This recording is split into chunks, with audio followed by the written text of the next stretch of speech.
루펜 여러분, 안녕하세요. 이그스 칼럼에 오신 분들 환영합니다. 이번 영상은 퓨처스 내야수를 언급해 보려고 합니다.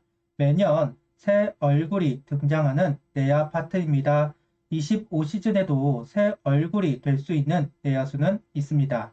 그동안 꾸준히 내야수를 모으면서 양적으로 부족하지는 않았지만 노시안 선수를 제외하면 한 포지션을 소화하는 선수가 없었습니다.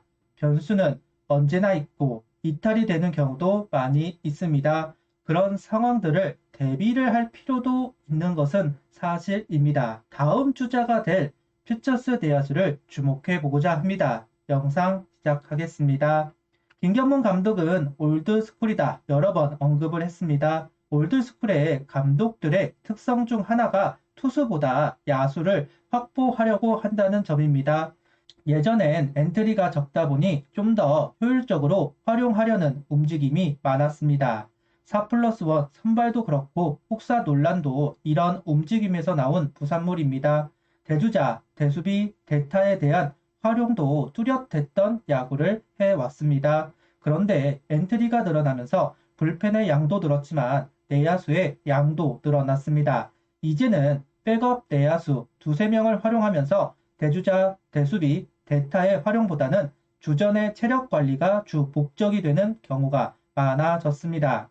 김경문 감독은 주전 체력 관리보다는 좀 더 다양한 전략을 구사하기 위해 백업 선수들을 활용하려고 할 겁니다. 이도윤, 황영묵, 문현빈 세 선수가 백업 내야를 맡으면서 앞서 말한 대주자, 대수비, 대타의 역할을 할 수 있는 선수들이고 이 틀을 유지하려고 할 겁니다. 그동안 김경문 감독이 해왔던 운영을 시도하기 위해서 우승은 없지만 두산과 NC 시절 가을 야구 단골로 만든 운영이기도 합니다. 그런데 변수는 언제나 생기는 것이고 매년 부상 선수들은 나옵니다. 자잘한 부상으로 끝나면 상관이 없지만 이탈이 되는 경우가 많은 것도 사실입니다. 대비를 해야만 합니다. 주전들은 백업들이 있으니까 상관이 없는데 그럼 백업 선수가 다치면 어찌할까요? 바로 퓨처스 선수들로 채워야 합니다. 매년 한화 내야는 새로운 선수를 배출해 왔습니다. 정은원, 노시환, 김인환, 김태현, 이도윤, 문현빈, 황영묵 아직까지는 주전을 확고히 한 선수는 노시환 선수밖에는 없지만 꾸준하게 내야수를 1군에 선보이면서 뎁스를 채워갔습니다. 이런 상황에서도 모습을 보일 내야수들이 있습니다. 그러면서도 1군 내야와 경쟁을 할 수 있는 선수들도 있습니다. 김경문 감독은 경력을 중요시하는 감독인 것은 분명하지만 선호하는 유형이 확고한 감독 중 한 명입니다. 빠르고 수비를 잘하는 선수, 기존의 선수들에게 기회가 돌아갈 가능성이 높지만 반전을 일으킬 선수도 배제할 수는 없습니다. 일단 주목할 만한 내야수로 가장 먼저 조한민 선수를 언급할 수는 있을 겁니다. 유격수로 입단을 했지만 3루, 2루, 1루, 심지어 중견수로도 경기를 소화했던 조한민 선수입니다. 모툴의 자질을 가지고 있기 때문에 개인적으로 기대를 많이 하고 있는 선수 중 한 명인데요. 군입대 전 1군에서도 모습을 보인 선수이기도 합니다. 특히 21시즌 52경기를 소화, 5홈런을 기록하면서 장타력을 보여주기도 했습니다. 다만 경험이 부족한 부분 때문인지 금방 약점을 보이고 결국 군입대를 했던 조한민 선수입니다.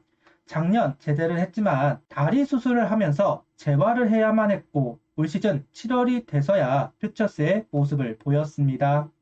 일단 타율 3할을 넘기면서 여전히 퓨처스에서는 가치를 보여주고 있다는 것을 증명했습니다. 가끔 퓨처스 경기를 소화하는 것을 보면 이전과 달라진 부분들은 보입니다. 몸쪽 코스를 잘 대처하지 못했던 조한민 선수인데 몸쪽 코스에 대처를 하는 모습을 확인할 수 있었습니다. 퓨처스에서는 구위, 부속이 대단하지 않기에 대처가 비교적 쉬울 수 있다 이야기를 할 수도 있겠지만 개인적으로 인상적인 안타들이 있었는데요. 몸쪽으로 형성이 된 구종을 우익수 방향으로 날려 안타로 만들어내는 모습은 상무행이 무의미하지는 않았구나 하는 생각을 가져보고 있습니다. 조한민 선수가 당장 1군에 올라올 선수라고 말할 수는 없습니다. 예년처럼 선수를 돌리는 시즌이었다면 기회가 있을 것이다 할 수 있겠지만 김경문 감독은 선수를 돌리는 감독은 아니기 때문에 바로 기회를 받을 수는 없을 겁니다. 이제 1군 내야에 자리가 다 채워진 상황이니 변수가 생기는 것이 아니라면 가능성이 낮기는 합니다. 그럼에도 퓨처스 내야수를 충원해야 하는 상황이 있다면 가장 먼저 주목을 받을 수밖에 없지 않을까. 어쨌든 1군 경험이 있는 선수이고 어느 정도 컨택만 받쳐주면 당장 1군 레귤러 선수와 경쟁을 해도 이상할 게 없기는 합니다. 조한민 선수가 1군 경험을 무기로 삼는다면 유격수라는 무기를 가지고 있는 선수가 있습니다. 바로 송호정 선수입니다. 하주석 선수 후계자로 생각을 하고 영입된 여러 명의 선수들이 있지만 대부분은 포지션 변경을 피할 수가 없었는데 송호정 선수만이 유격수를 사수할 수 있었습니다. 물론 2루, 3루를 소화하는 멀티 능력도 보유한 선수이기도 합니다. 그래도 한화 구단에서는 유격수 자원으로 생각을 하고 기회를 주고자 합니다. 심우준, 이도현 두 선수가 유격수를 맡고 있는 현 상황, 황영목, 문현빈 선수가 유격수를 소화하기는 했지만 아쉬운 면이 있는 것은 사실입니다. 단기적 이탈이야 황영목, 문현빈 선수가 메울 수 있겠지만 장기적인 이탈이 생긴다면 송호정 선수를 주목할지도 모르겠습니다. 군입대를 하기 전에는 파워가 부족하다 보니 타격 쪽에서는 역할을 하지 못했고 타격폼도 완성도가 낮은 모습을 보여주었습니다. 그런데 군 제대 이후 잔류군에서 시작을 했지만 6월부터 본격적으로 퓨처스 유격수 자리를 차지하고 기회를 얻으면서 3할의 타율을 기록하게 됩니다. 거기다 U23도 참여를 하면서 자신감도 생기지 않았을까 하는데요. 1군에 올라올 실력이냐 하신다면 굉장히 아직은 아니라고 하고 싶긴 합니다.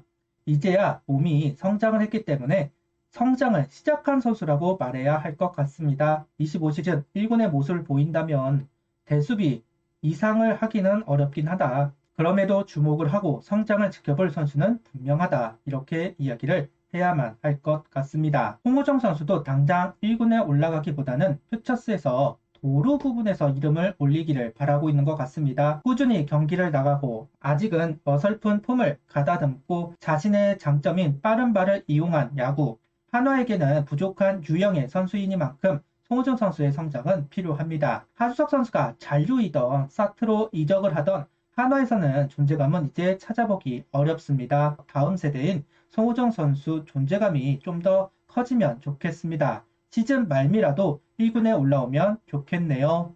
송호정 선수가 존재감을 보인다면 한화 구단은 좀 더 많은 카드를 보유할 수 있을 겁니다. 조한민 선수와 송호정 선수, 우타자와 좌타자 한 명씩 주목을 해보았습니다. 25시즌 모습을 보일지는 스프링 캠프에서 어떤 모습으로 감독에게 어필을 할 것인지 달려있겠지만 계속해서 새 얼굴이 등장한 내야진에 합류를 할 수 있는 다음 주자라고 생각합니다. 한화의 장단점은 고만고만한 선수들이 많다는 부분입니다. 그래서 눈의 가지치기가 필요하다 이야기를 했지만 감히 시도도 하지 못하고 있습니다. 누가 가치를 보이고 누가 밀려날지 당장은 알 수가 없으니까요. 그래도 자리를 차지하는 자가 나올 때까지 꾸준하게 새로운 선수들을 테스트해 보기는 해야 할 겁니다. 조한민, 송호정 선수, 여기에 박정현 선수까지가 다음 주자라고 생각합니다. 안치홍, 최은성 선수가 이제 35살, 36살 정도가 되는 것으로 알고 있는데요. 폼을 유지할 수 있는 시간이 많이 남았다고 볼 수는 없습니다. 그 안에 가을 야구를 도전을 하면 좋겠다 생각을 하지만 확신은 할 수 없고 그 다음을 지금부터 준비를 해야 제때 움직일 수 있을 겁니다. 그러니 준비가 되어가는 모습 보여주면 좋겠네요. 구독, 좋아요, 알림 설정 부탁드리며 영상을 봐주셔서 감사합니다.